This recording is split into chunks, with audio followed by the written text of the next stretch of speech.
Syrup Kings का काला साम्राज्य। लोकसभा में गूंजी एक ऐसी आवाज जिसने देश को हिला दी। नमस्कार दर्शकों, मैं कनक मिश्रा, आप सब देख रहे हैं द इंडिया लाइव। नई दिल्ली से लेकर पूर्वांचल के गांव तक एक नाम गूंज रहा है, नकली कफ सिरप का काला कारोबार, जिस पर अब तक सिर्फ फुसफुसाहटें थी।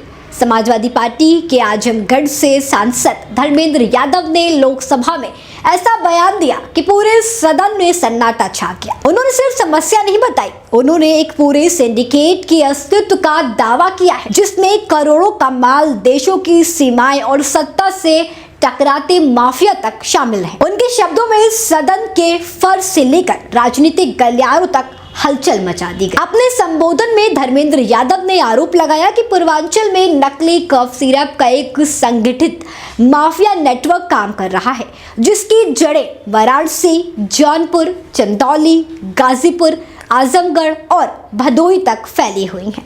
उन्होंने दावा किया कि ये नेटवर्क सिर्फ उत्तर प्रदेश तक सीमित नहीं है, बल्कि मध्य प्रदेश, राजस्थान, पश्चिम बंगाल, बांग्लादेश और दक्षिण अफ्रीका तक विस्तृत। दोस्तों, सांसद ने आरोप लगाया कि जाति विशेष के कुछ माफिया इस रैकेट को चला रहे हैं, जिन्हें करोड़ों की गाड़ियां उपहार में दी गई, और अगर सरकार चाहे तो मैं उनके नाम की पूरी लिस्ट सौंप सकता हूं।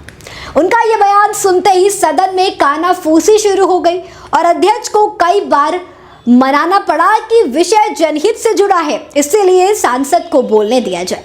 धर्मेंद्र यादव ने अपने बयान में एक दर्दनाक घटना का जिक्र भी किया। दोस्तों, बनारस सेंट्रल बार एसोसिएशन के उपाध्यक्ष राजा आनंद ज्योति सिंह की मौत का उन्होंने कहा कि करीब 1 साल पहले नकली कफ सिरप पीने से उनकी मौत हो गई थी, लेकिन उनकी पत्नी भारती सिंह न्याय के लिए दर दर भटक रही हैं।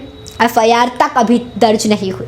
उन्होंने आरोप लगाया कि मामला दबाने की कोशिश हुई, लेकिन तब हवा बदली जब सपा अध्यक्ष अखिलेश यादव ने प्रेस कॉन्फ्रेंस और सोशल मीडिया के जरिए इस मुद्दे को उठाया। ये बयान संसद में सुनते ही कई सांसद हैरान रह गए कि एक मौत की कहानी कैसे पूरे अंतर्राष्ट्रीय ड्रग सिंडिकेट का पर्दाफाश करती है। सांसद के दावों और मीडिया रिपोर्ट्स के मुताबिक पुलिस ने इस मामले में कई दिनों से कार्रवाई तेज की है। मीडिया की रिपोर्ट्स के अनुसार सोनभद्र पुलिस ने कफ सिरप रैकेट के कथित मुख्य सरगना भोला प्रसाद जायसवाल को कोलकाता हवाई अड्डे से गिरफ्तार किया। ये गिरफ्तारी बताती है कि मामला सिर्फ छोटे छोटे कारोबारियों तक सीमित नहीं है दोस्तों, बल्कि एक बड़े नेटवर्क के तार देश भर में फैले। सदन में धर्मेंद्र यादव ने सरकार से 2 स्पष्ट मांगे रखी। पहली मांग ये थी कि कफ सिरप सिंडिकेट की सीबीआई ईडी से उच्च स्तरीय जांच कराई जाए। दूसरी मांग ये थी कि इससे जुड़े माफियों पर कठोरात्मक कार्रवाई हो और पीड़ित परिवार को न्याय मिले। उन्होंने कहा, ये सिर्फ उत्तर प्रदेश का मुद्दा नहीं है, पूरे देश की जनता की सेहत का सवाल है। गरीब लोग दवा समझकर जहर पी रहे हैं और माफिया करोड़ों कमा रहे हैं।